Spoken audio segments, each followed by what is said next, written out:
Welcome to Choice Classic Radio. Like us on Facebook, subscribe to us on YouTube, and help keep this show alive by donating at choiceclassicradio.com. For more of your favorite old-time radio shows, join us on our companion podcast, Choice Classic Radio, Mystery, Suspense, Dramas, and Horrors, where we bring to you the most mysterious tales that the golden age of radio had to offer. And now, with 314 episodes made, originally airing on the NBC network from 1949 to 1957, we bring to you Dragnet.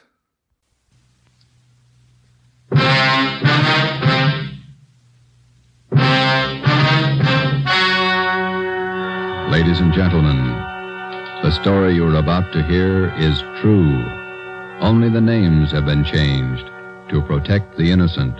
Fatima Cigarettes, best of long cigarettes, brings you Dragnet.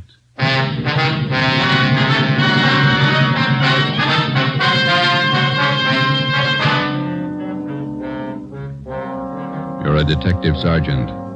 You're assigned to Juvenile Bureau. A rash of crimes has broken out in your city. Suspicion points to an organized gang of juveniles. Your job, stop them. If you want a long cigarette, smoke the best of long cigarettes. Smoke Fatima. It's the long cigarette that contains an essential ingredient of all the very popular cigarettes, Turkish tobacco. That's why you see the Turkish symbols on the attractive gold and yellow Fatima package. That's why Fatima has a much different, much better flavor and aroma than any other long cigarette. That's why Fatima doubles and redoubles its smokers. Yes, if you want a long cigarette, smoke the best of long cigarettes. Smoke Fatima. Dragnet, the documented drama of an actual crime. For the next 30 minutes, in cooperation with the Los Angeles Police Department, you will travel step by step on the side of the law through an actual case from official police files. From beginning to end, from crime to punishment, Dragnet is the story of your police force in action. It was Sunday, March 27th. It was windy in Los Angeles. We were working the night watch out of Georgia Street Juvenile Bureau. My partner's Ben Romero. The boss is Ed Backstrand, chief of detectives. My name's Friday. I was on the way up from the Juvenile Bureau, and it was 11:25 p.m. when I got to the receiving hospital, room 5, the treatment room. Everything happens on Sunday nights, Joe? Yeah. How's the kid making out, Doc? The one arm is cut up badly. Nothing fatal, though. How'd it happen? That's what I'd like to find out. Can I talk to him? If you want. Don't press him, though. He's had a bad shock. All right.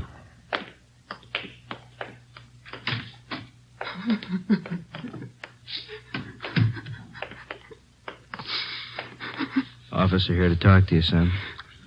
I can't. Tell him I can't talk, please. Just a few routine questions, son. You're going to have to answer them sooner or later. Please, can't you see what's happened already?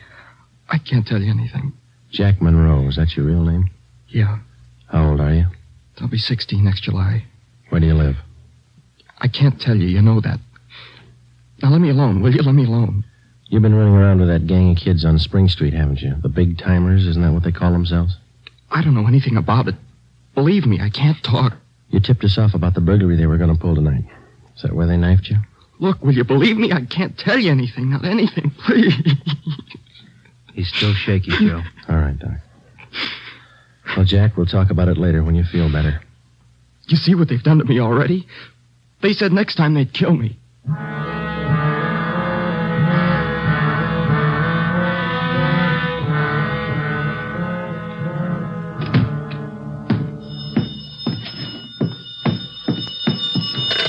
Juvenile Bureau, Friday. Yeah, okay, Fred. Goodbye. How'd you make out, Joe? Not very good, Ben. Captain Bowling come in yet? You checked in while you were gone. Wants to see us. Okay. The kid tell you who knifed him? No, I scared him good. He wouldn't tell me a thing. You got a line on the boy's parents, Friday? I got a hold of his father. He's on his way in. How's the boy? Bad knife wounds. Nothing fatal. You know the boy? Not till this afternoon, Captain. He tipped us off about a burglary a gang of young kids were supposed to pull tonight. Did it go through? No, but 2 hours ago, this Monroe kid was found in a vacant lot down on Olympic, cut up pretty bad. The gang must have pegged him. How long is it going to take you to break that up? Well, we're just starting to get a line on them, Bob. Must be nearly 100 in that gang. And every one of them working hard. Take a look at that pin map over here. This spot here, look at it. All the jobs pulled during the last month, huh? The last 5 weeks, up to date. Red tabs for burglary, must be more than 100. The robberies, green pens, count them, at least 50. And there's 5 more orange ones I added for the weekend, auto thefts. You bet those kids are working hard. We got a lead on them. That's more than we had last week. You have to push it harder. Here's the big reason. This line of pins, brown and black. Purse snatchings. Purse snatching and rape, 26 of them in the past 5 weeks. They're pretty well concentrated in one area here. That's right. Now, what's the lead you're working on? Right there on the pin map, Captain. Huh? Well, these 2 blocks here, Bob, where Franco Alley intersects Spring Street. Well, what about it? Well, it's the only clear area for a dozen blocks around. There's not a colored pin on it, you see? Yeah. Now, all the rest of the pins, the robberies, burglaries, attacks, they all seem to branch out from this same spot right here in definite patterns. Franco Alley and Spring Street. You figure that's the focal point for the gang? Well, it's got all the mark. For instance? Well, we've been checking that neighborhood for a week. We got it narrowed down to one place. Right on the corner of Franco and Spring. What is it? It's a soda fountain. It's pretty typical. Only it stays open all night, and it gets a pretty good play from kids. A regular hangout, Captain. Pretty tough youngsters. None of them over 18. Who runs the place? Guy named Eddie Ramsey, small-time con man. Had a run-in with him when we worked bunco detail. I remember the name. Smart mouth. Tried to give us trouble when we talked to some kids in there last night. He's got a place set up for him in the back of the store, kind of a club room. It sounds like a good lead. What are you doing about it? Well, just a minute. Captain Bowling. Yeah? Who? Yeah, we'll be right down. The Monroe kid, his father's downstairs, cursing every one of us. What's his problem? Can't understand how his boy got into trouble. Come on, Ben, let's tell him.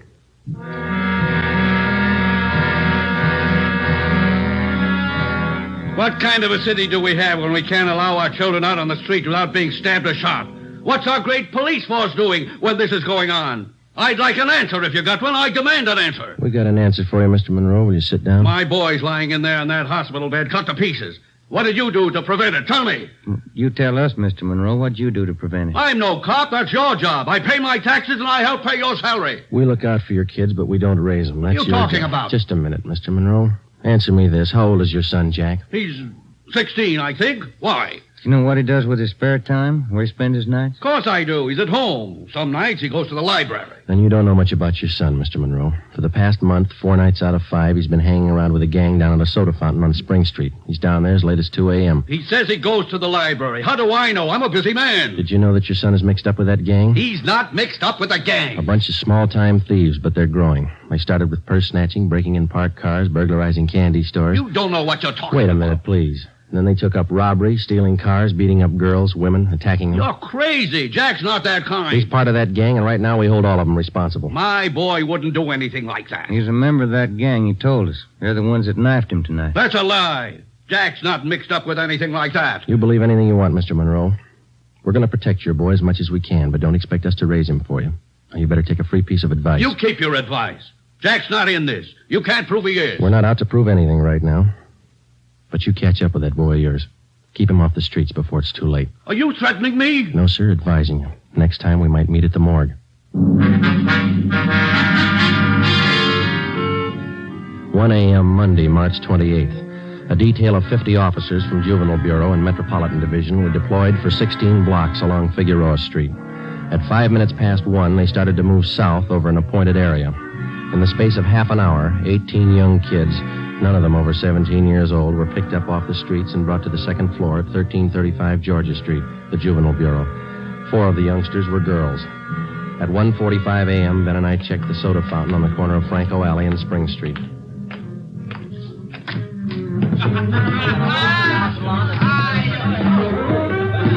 Same bunch, Joe. Business as usual. Yeah, come on. Hey, Teddy, the Bulls. They're back again. Same guys. Go back and tell Eddie. Hey, look, why do you guys have to keep tracking us, huh? You'd think we were crooks or something. You were here the last time we checked in, Teddy. You ever go home? Sure, when I'm tired. I ain't tired. What's the matter? That's your money on the table there? Sure, it's my money. You want to borrow a buck? $28. That's a lot of money for a boy your age. You keep pretty late hours, son. You have to go to school in the morning? Maybe. I can sit here, can't I? It's free country. I'm drinking coffee. You gonna make me on that? You've been drinking more than coffee. Where's your driver's license? Every time the same thing. There. March 10th, 1933, 16 years old. They giving you trouble, Ted? Eddie's on his way out. What's your name? Jones. Clyde Jones. Huh, Ted? Sure. He's got money, too. Rich family. You can save the smart talk, boys. Any of your pals in the back room? What's the trouble now, Sergeant? How many times a week do we get a checkup? Go ahead, Eddie. Read them off. We told you the last time, Ramsey. Clean up your place here or we'll ride your back till you do. I told you the last time, Sergeant. There's nothing wrong with my place. It's almost 2 o'clock in the morning. You got a dozen underage kids hanging around here doing nothing. Some of them have been drinking. Schoolboys. Better to have them in here than hanging around outside in the street. I keep an eye on them. You're not the guardian, Ramsey. This time of night, they've got no business in here or on the street alone. That's your opinion, huh? That's the law, Ramsey. Now, either you shut down that back room and keep these kids out of here late at night, or we'll go after your license. You don't scare me, Sergeant. You can't prove a thing. A couple of these kids have juvenile records. They're on probation. We can tag you for contributing. You still don't scare me. Now, why don't you leave the kids alone? That's right, Eddie. Read them off. Ben, get Benson and Bell. Roger. If you won't clean up your place, Ramsey, we'll do it for you. Yeah? What are you going to do? We're pulling these boys in, all of them.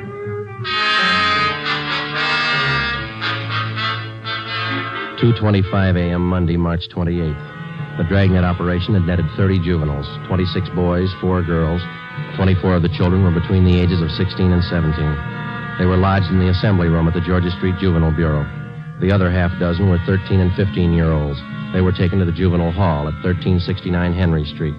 At 2:43 a.m., we met with Captain Bowling. They're all checked in, 30 of them. All right, in the morning we file petitions to have every one of these cases brought to the attention of the juvenile court. Make a note of it. Okay, Bob. For the kids with records, ask for detention from the probation department. Right. We'll call their parents in the morning. Call them now. They've got some explaining to do. By 6 a.m., all but 3 of the children's parents had shown up. To most of them, it was nothing new. Their kids had been there before. They'd be there again. They took the lecture from the juvenile officers calmly. As long as it didn't mean trouble for them, they wouldn't worry. When they got their children home, they would reprimand them, not for running the streets, but for being picked up by the police. Ben and I had seen the cycle of the young criminals start before, 100 times over. It had a lot of different endings, most of them sour. During the next week that followed, we booked an average of a dozen juvenile delinquents every night. The clampdown continued, so did the crime wave. 10 burglaries, 4 robberies, 8 car thefts, 6 purse snatchings, 3 assaults on women. 1 week's work. Picked up a new angle on Ramsey today, Captain. He might be fencing for the gang. Who gave you the tip-off? One of our informants. Ramsey's brother lives out in the valley. He's supposed to be pushing this stuff. You check him out? Yeah, couldn't get a thing on him. Well, that might explain what attracts the kids to that soda fountain. It explains those $20 bills the kids are flashing. They steal and rob, and then they sell the loot to Ramsey for nothing. Another thing. Ramsey keeps his place open all night, and there's no reason to. He doesn't get that much trade. It's only from the young gang that hangs around there. You question the kids. How do they account for having all that money? Well, most of them say Ramsey lends it to them. They say they pay him back a little at a time. I think he's fencing for the kids. You tried to get his license? No luck, Captain. We can't prove a thing against him. Then we'll do it the hard way. Sweat it out. That night, we drove out to Ramsey's soda fountain and asked him again to clean up his place, to keep the young kids out after 10 o'clock at night, to stop lending them money. He refused. There was nothing we could do. His business was a public place. He could not be held responsible for any of his patrons. In the next 10 days that followed, Ben and I haunted the sidewalk outside the soda fountain. We questioned every youngster as they entered and left. We made more than a dozen arrests. Many of the kids had been drinking heavily. We found some of them under the influence of narcotics. But Ramsey was still in the clear. The crime wave continued sporadically. Ben and I waited for our chance. It was a long time coming. Thursday, April 14th, we had dinner at Johnny Cokin's place, and it was 10:35 p.m. when we checked back in at the office. Hot shot. Grab it, Joe. Yeah. A terminal on Market Street, a 459 and shooting. A terminal on Market Street, a 459. Let's go.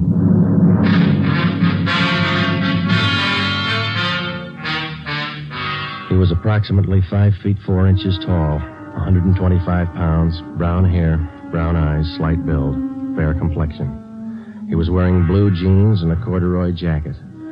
We found him between a row of packing cases at the rear of the warehouse at Terminal and Market Streets.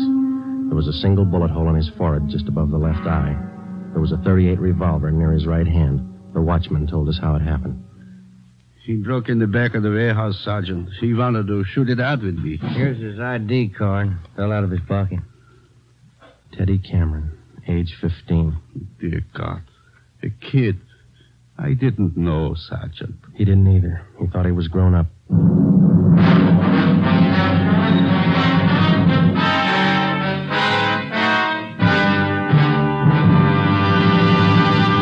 You are listening to Dragnet for the solution to an actual case from official police files.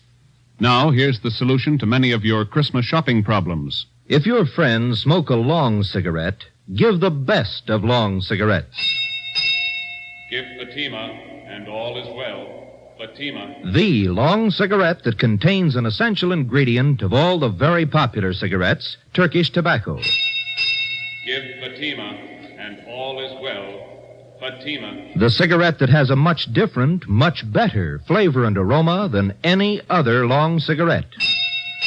Give Fatima, and all is well. Fatima. The cigarette that has doubled and redoubled in popularity. Here are the authentic reports. New York Division. Fatima sales up 132%. Chicago Division. Fatima sales up 453%. Los Angeles Division. Fatima sales up 545%. More and more smokers agree Fatima is the best of long cigarettes. So enjoy Fatima yourself and give Fatima for Christmas in the attractive golden yellow carton. Everyone who smokes Fatima says that this great new long cigarette is the best of all long cigarettes.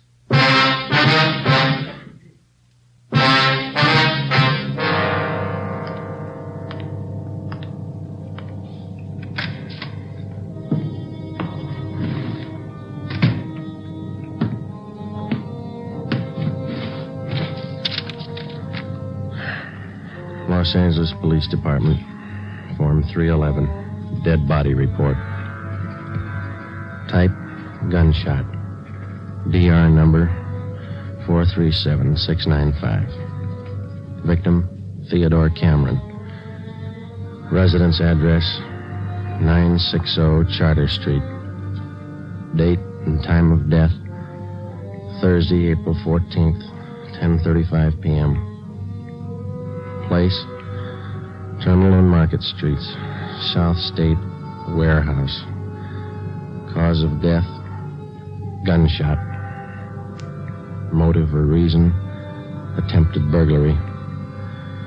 Time discovered, 10:40 p.m. Removed to County Morgue. Discovered by Carl Hyba, night watchman. Identified by Barbara Cameron, sister. Description of victim, male, Caucasian, age 15, height, weight, so-and-so, occupation, student, descent, English, and was a witness, signed Joe Friday, serial number 2288, age 15.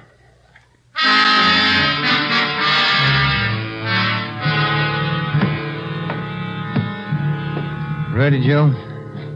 And Cameron Boy's sister. She's waiting in the next room. Yeah, let's go.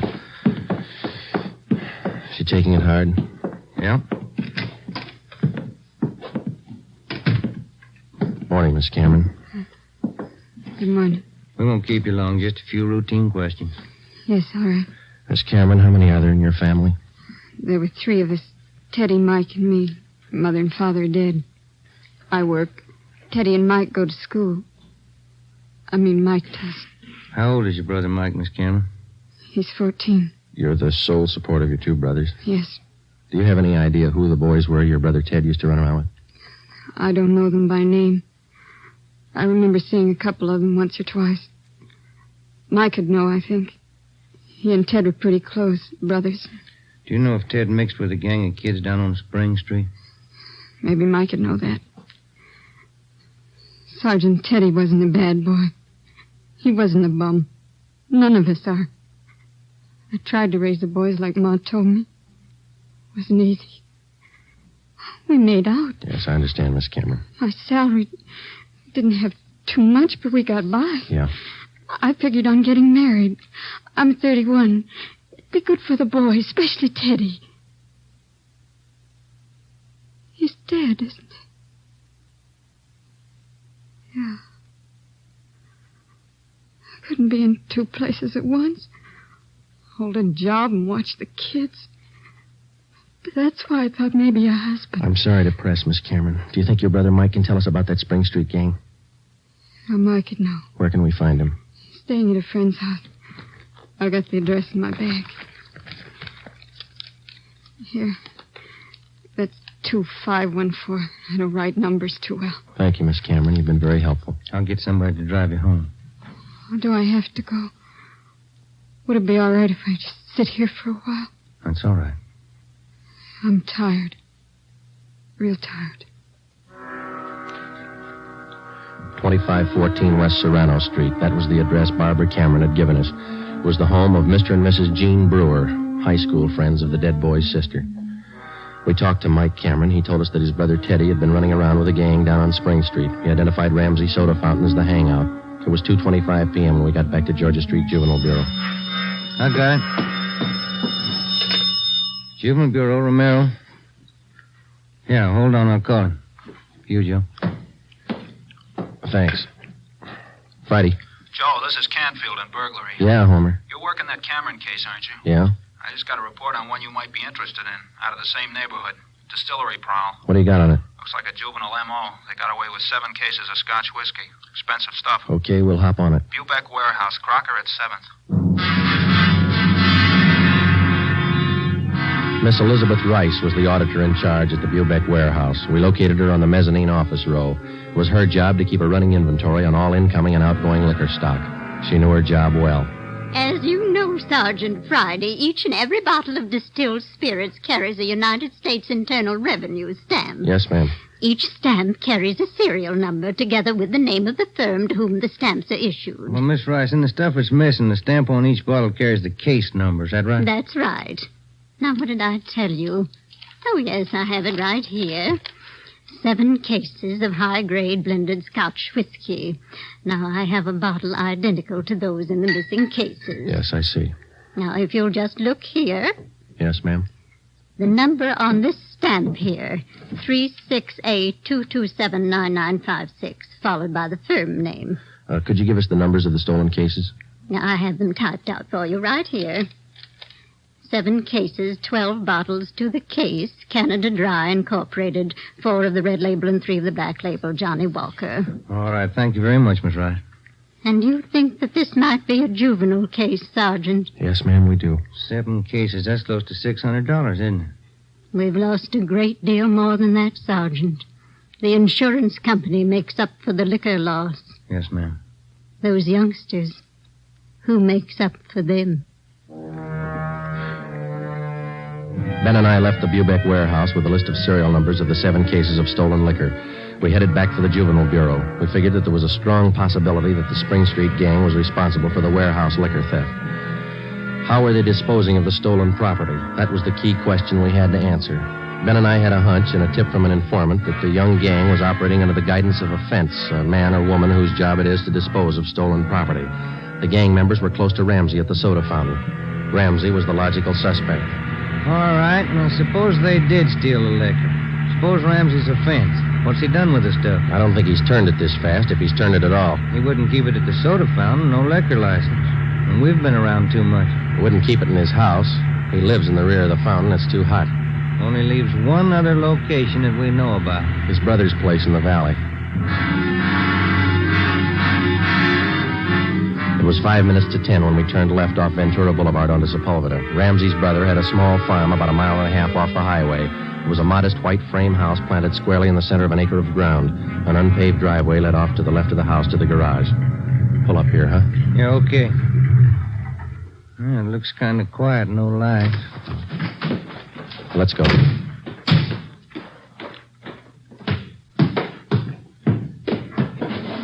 Mud sticks to everything. Now, where's the doorbell? Oh, here it is. You got your flashlight? Yeah, what? Here's a note somebody left. Oh, it's on the bum again. Here, I'll strike a match. Okay. Can you hold it a little closer? Can you read it? Yeah. Harry, wife and I have gone to the drive-in theater. Before you put the truck away, get 3... Can you hold that match closer? Oh, now, wait a minute. Yeah. Get 3 cases out of the garage and take them into town. Ed is waiting. Please try to make it by 11:30 tonight. Let's see. It's signed George. The address is here. And there's the garage. Yeah, come on.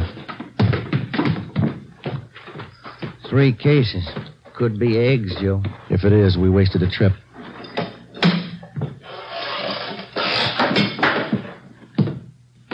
Oh, I'm out of matches, Joe. All right, here, use mine. What was that? Checking. Come on. See anything? No. There goes the light. Just a minute, I'll strike another one.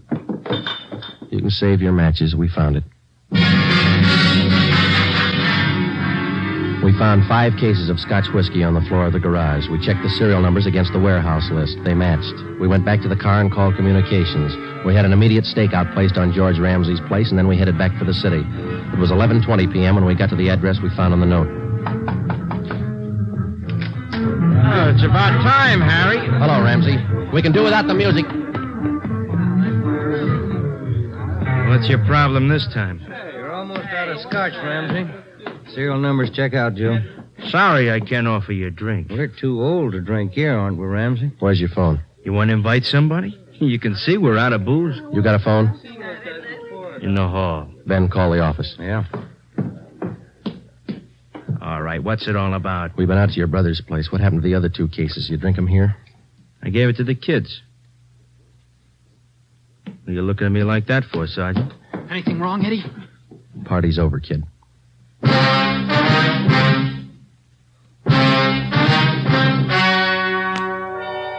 The story you have just heard was true.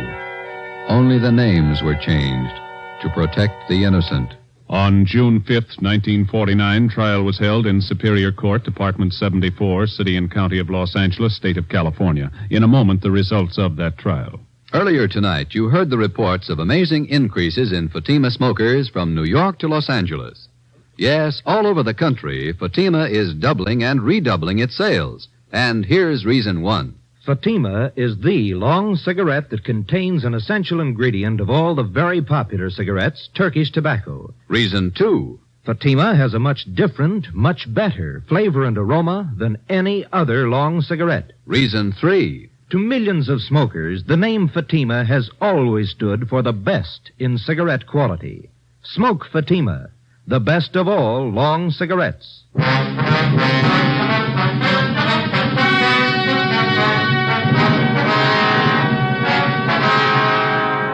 Edward and George Ramsey were tried and convicted in Superior Court of receiving stolen property. After serving their terms as prescribed by law in the state penitentiary, they will be returned to the county jail where they will serve a 1-year term for contributing to the delinquency of minors. You have just heard Dragnet, a new series of authentic cases from official files. Technical advice for Dragnet comes from the Office of Acting Chief of Police, W.A. Wharton, Los Angeles Police Department. Honoring the city of Greenwich, state of Connecticut, and the men who make up the Greenwich Police Department, another of America's great law enforcement agencies. One of these men, Chief John M. Gleason, FBI National Police Academy graduate, who dedicates his life to making yours more secure. Fatima Cigarettes, the best of long cigarettes, has brought you Dragnet from Los Angeles.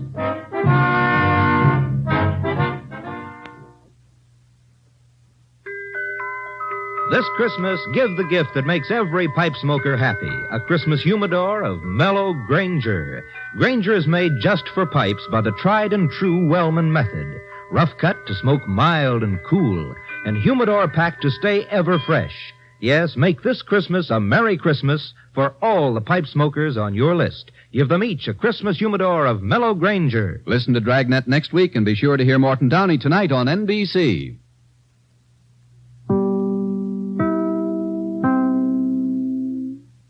That concludes today's episode. We'd like to thank you and remind you to donate at choiceclassicradio.com. Remember, your donations make episodes like this possible.